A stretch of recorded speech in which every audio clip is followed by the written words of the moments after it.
Nah, waktu itu ada pandangan sempit juga di kalangan para petinggi pemerintah bahwa kalau kita kampanye HAM di Aceh itu seakan-akan membantu GAM. Jadi kita juga kadang-kadang mendapat ancaman dari pihak militer. Ya, situasi perang kan.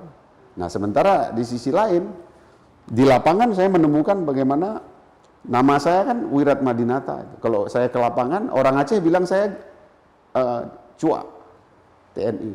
Begitu sulitnya. Nah, itu maka sebenarnya masyarakat itu harus kita cerdaskan supaya punya wawasan yang luas dalam melihat segala sesuatu. Nah, saya bisa melihat itu gitu.